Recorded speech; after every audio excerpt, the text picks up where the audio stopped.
This is CBC Vancouver News.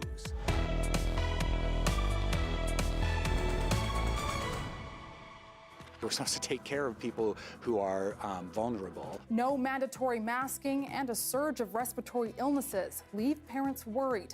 Also, after gunfire in Merritt, 3 suspects involved in a kidnapping have been arrested. And I think all of this is coming at a time when it would be under scrutiny. BC says COVID-19 self-isolation is no longer mandatory. What the experts have to say.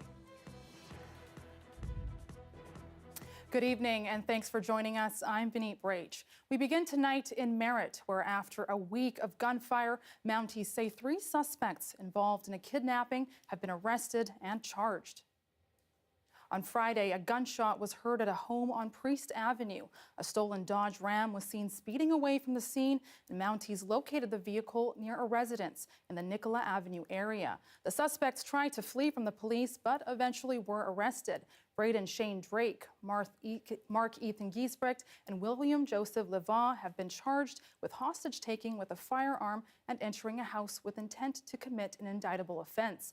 Mounties say the victim was located and was uninjured. It's still not clear if these suspects are involved with a series of shootings earlier in the week, where more than 100 rounds were fired at 3 locations in and around Merritt. The suspects are being held in custody, and their next court appearance is Monday in Kamloops. A group of parents are calling on the province to step up and do more to protect kids at school. The calls come as respiratory infections surge in BC, overwhelming hospitals, and more COVID-19 guidelines are relaxed. As Janella Hamilton reports, some parents say a return to mandatory masking in schools is long overdue. Roger Haskett's 8-year-old daughter is a student at Tyee Elementary School in Vancouver. Every time she leaves her school, he worries about her well-being. We're supposed to take care of kids. We're supposed to take care of people who are vulnerable. So yeah, like to me, it's extremely bizarre and crazy that we are not taking more steps to manage what's happening in our community. BC health officials have cautioned about a rise in flu cases this year, contributing to a growing number of pediatric respiratory illnesses in hospitals. We are at one of the most dangerous times in the pandemic because we have hospitals now. All our hospitals are over capacity. And this is the first time I've ever heard of the director of Children's Hospital telling parents don't come unless your child is really sick. On Wednesday, estimated wait times at BC Children's Hospital exceeded 4.5 hours, with some patients having to wait more than 9 hours. That's a parent's worst nightmare. So what can we do to prevent that from happening? Condola is among a group of parents who are calling on the province to bring back mandatory masking. The reason we're seeing more influenza, and we didn't see much last year, because we had masks.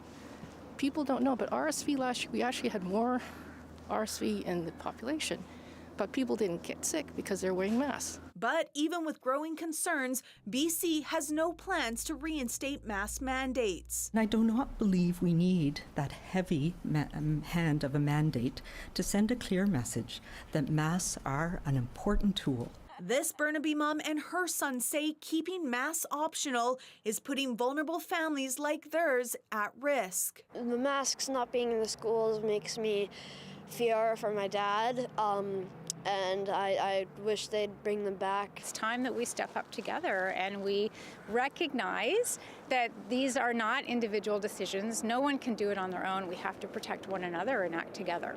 Protection she hopes returns soon to keep her family and others safe. Janella Hamilton, CBC News, Vancouver. And as public health measures lift, British Columbians who test positive for COVID-19 will no longer need to self-isolate.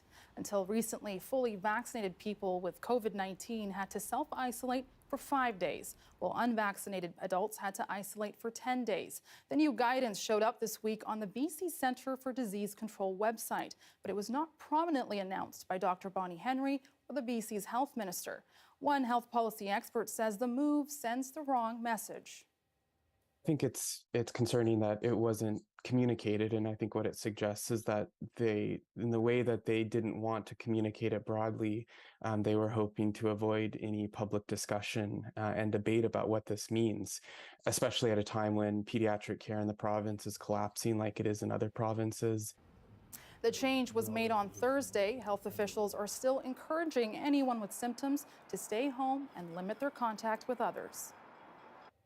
To Prince George now. A fire erupted at an encampment early this evening. It happened at First Avenue and George Street. Prince George fire rescue crews found 3 tent-like structures in flames. The blaze was extinguished with no other damage reported. One individual from the tent where the fire originated was taken to hospital as a precaution. The cause of the fire is deemed to be accidental. And here in Vancouver, fire crews were kept busy overnight by a stubborn fire that gutted a home. The fire happened at an abandoned home on East First Avenue around midnight. Crews arrived to find flames spewing from the upper windows. It took over 40 first responders to bring the fire under control. Actually, I remember the address. We had a fire here almost exactly a year ago in a month when it was occupied. The house is actually slated for demolition and redevelopment. He says neighbors reported that people experiencing homelessness were using the building, but the cause of the fire hasn't yet been determined. A state of local emergency due to drought on the Sunshine Coast has been lifted. Officials say water flow has returned to a key source. Levels in the watershed have risen slightly, and that's thanks to snowmelt from warmer than expected temperatures. But Stage 4 water conservation regulations remain in place, and that means residents should not be watering lawns, washing vehicles, or filling up ponds and hot tubs. Staff are hopeful the rain next week can offer more relief to the region. And if you've walked or biked through False Creek, you know there are plenty of boats that are abandoned. Some of them are even falling apart. Police and federal officials are working to remove them, but efforts are slow going and costly. John Hernandez has more on that. You might not notice it from the shore, but False Creek is littered with derelict boats above and below. It's been here for 6-8 months. You can really see the outline there now. Last week, this tugboat went down. Overnight, it took on water and sunk. That does happen. Boat develops a flaw in the hull and it starts taking on water, which brings it lower in the water. Just a few meters away, this shell of a yacht has been anchored for months. Police suspect it's a hangout spot. Marine Unit Officer Darren McDougall is tasked with trying to find the owners of dozens of boats that are illegally moored here. Most of these boats don't have insurance, so there's no incentive for the people to register it in their name. So for us to track down who the actual owner of the boat is becomes quite difficult. Just a handful of the vessels here are permitted, many abandoned, others occupied and falling apart. We do have one person that is constantly bringing bikes to their boat, getting the proper resources, the mental health outreach, the housing outreach and all that to come out and engage is our next step. This year, Transport Canada, which has jurisdiction over False Creek, has issued dozens of notices to boat owners telling them to move. About a dozen vessels have been confiscated after being deemed to be polluting the water and posing a public safety risk. If all of a sudden you have 15 or 20 or 30 of those vessels, now they're really kind of in the way for other boaters that generally want to do the right thing. Those who don't follow the rules can face stiff fines. That can be up to $50,000 for an individual, and it can be $250,000 for a corporation. Consequences that have had little sway on these waters as more and more boats drop their last anchor. John Hernandez, CBC News, Vancouver. 4 humpback whales have washed up dead along BC's coastline since the middle of last month. And researchers say it's unusual to see so many carcasses in such a short amount of time. 2 whales showed signs of blunt force trauma, which indicates they may have been struck by a vessel. According to a researcher with the Marine Education and Research Society, Jackie Hildering says humpbacks are prone to entanglement and collision. but it wasn't possible to determine the cause of these whales' deaths. She says more resources are needed for research and hopes these whales will motivate government officials to fund efforts to better understand whales and reconsider policies to protect their habitat. If you're in the mood for some sweet, juicy char siu or a bite of roast duck, look no further than Vancouver's Chinatown. The neighborhood is home to some iconic Cantonese barbecue, but those delicacies almost vanished from our region after health officers tried to ban them in the mid-60s. A new Museum of Vancouver exhibit offers a look at our province's racist past. It's pure and simple racism. Why they wanted to ban makes no sense, because there was reputedly 2 people who died of food poisoning in Tacoma, Washington, from barbecue meat that was not from a Chinese meat store. It was from a supermarket, and apparently it was chicken.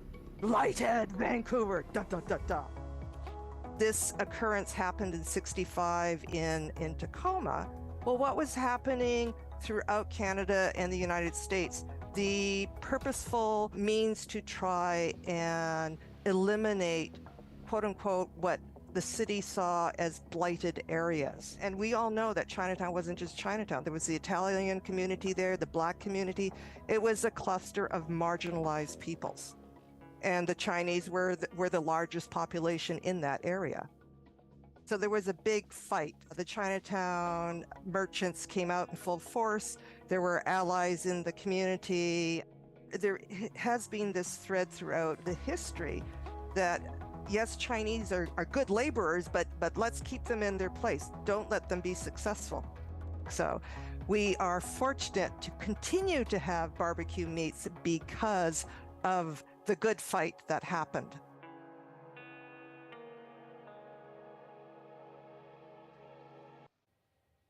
Hundreds of people marched in Vancouver today to show solidarity with ongoing anti-government protests in Iran.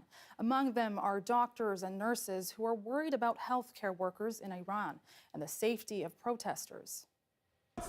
Jail is not a place for treatment of wounded people. Hospital is a place to treat these wounded people.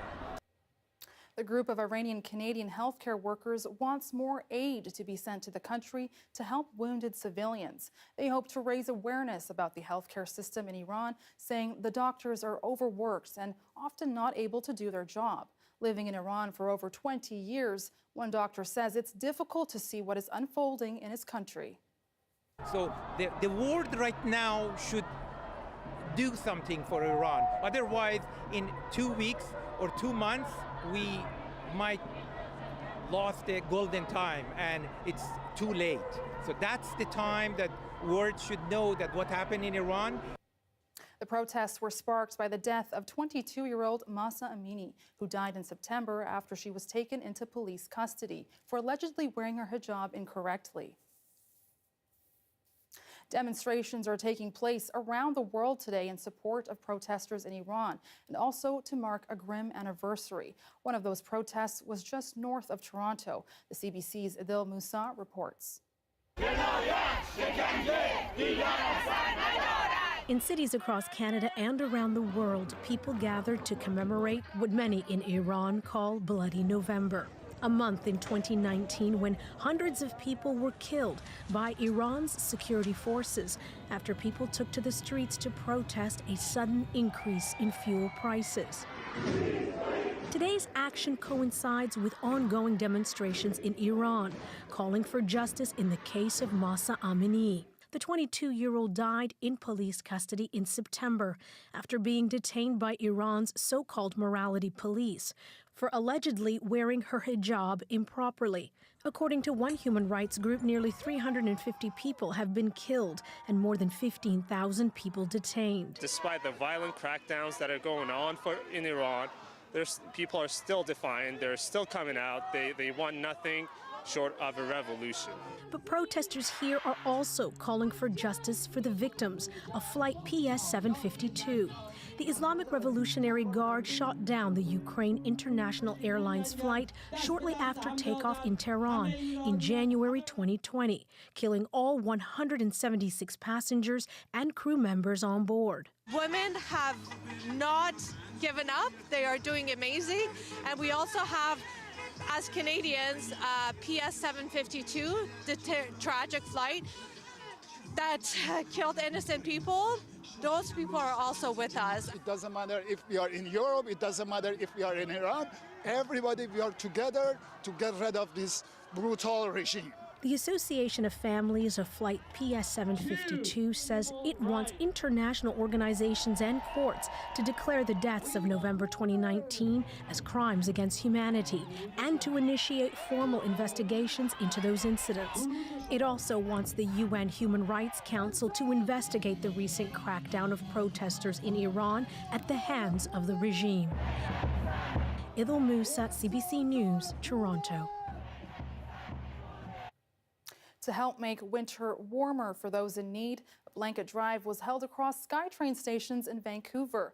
Blanket BC organizers say the items are in higher demand than usual. It's actually hard to take calls sometimes because there's too much demand and not enough supply. Giving a blanket is like giving somebody a hug. SkyTrain commuters on the Canada line brought bundles of donations for Blanket BC's drive on the line. Volunteers also collected warm clothing and change. The donations will help over 100 shelters stock up for the winter.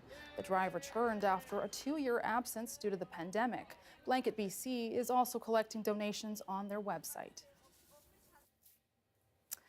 To help families in need this holiday season, the Richmond RCMP held their 8th annual toy drive earlier today in the parking lot at Lansdowne Centre. I was sponsored by a community donor who pledged $10,000 for me to get dunked in the dunk tank. And it was such a generous offer I could not refuse because it's for such a great cause, which is to help the families and children in our community here in Richmond. Community members were invited to come out to get dunked in water and bring new toys or make a donation in support of the Richmond Christmas Fund. Last year, RCMP say more than $22,000 was raised in cash and 1.5 tons of toys donated. A spokesperson tells CBC the totals from today are not available yet, but confirmed both cash and toys have increased from the last year. You can still make a donation until November 30th by visiting any Richmond public libraries, the Hamilton Community Centre, or Richmond RCMP detachment.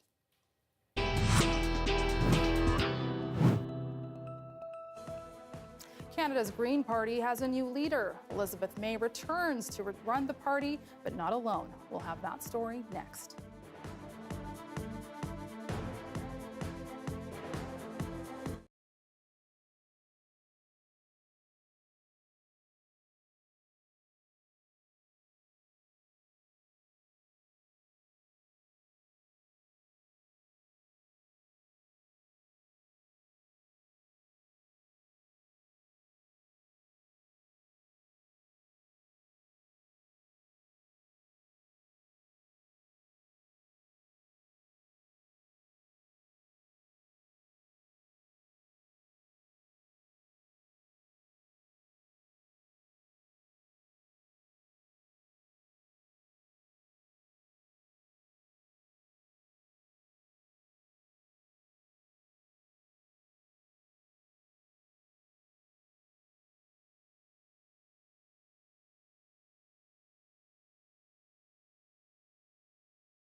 Elizabeth May is returning as the leader of the Green Party of Canada. This time it's to be with a deputy, Jonathan Penneau. The results of the party's leadership vote was announced tonight. May won on the 6th ballot, but she had to commit to name Penneau as her deputy pending party approval. He's an activist who's investigated rights abuses in war zones, including in Afghanistan. The cleanup is far from over in western New York State. That's because the storm that has already dumped 2 meters of snow is also far from over. More snow is expected today and tomorrow. The CBC's Katie Nicholson spent today in the thick of it. Well, here's the scene in downtown Buffalo today. They said that band was going to move across the city, and boy, did it ever. You can see about 1 to 2 feet of snow down in the downtown area. A lot of it sort of piling on top of cars. And this is what you have. A lot of cars socked right in. You can see the windshield wipers actually jetting out of the snow in a couple of places here. People trying to be proactive and get ahead of what they knew was going to be a messy cleanup. Do their best to preserve those wipers. The National Guard has been activated. Now, they're not coming here to Buffalo. They're actually going south to the townships that were hardest hit by that band that just sat there over 36 hours. What we know is the band is going to shift back down here to Buffalo from Niagara Falls. It is then going to push back down to those townships a little bit later. What we also know, numerous cars were trapped overnight along the highways and roads, including tractor trailers. There has been a warming center opened here, actually 3 warming centers in Buffalo. Another warming center was set up in Evans Hall, that's in one of the southern townships. That had about 40 people go in overnight seeking shelter, hundreds without power across the county as this lake effect storm continues to grind into another day. It's projected to keep going well into Sunday.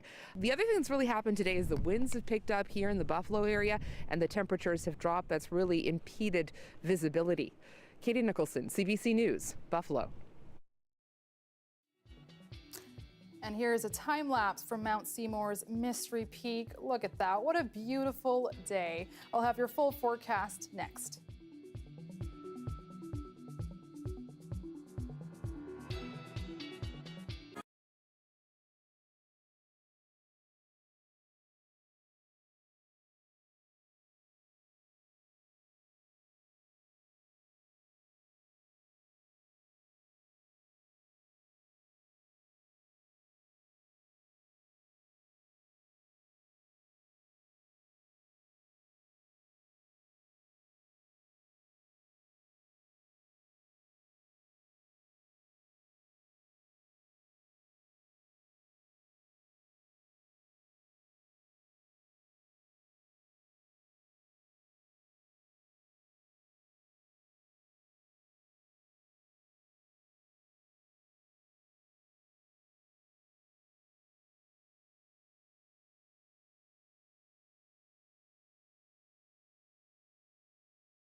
We're sharing really important information with the public, and I feel like this is exactly what our job is, especially as the public broadcaster, especially in morning radio. That's incredibly important.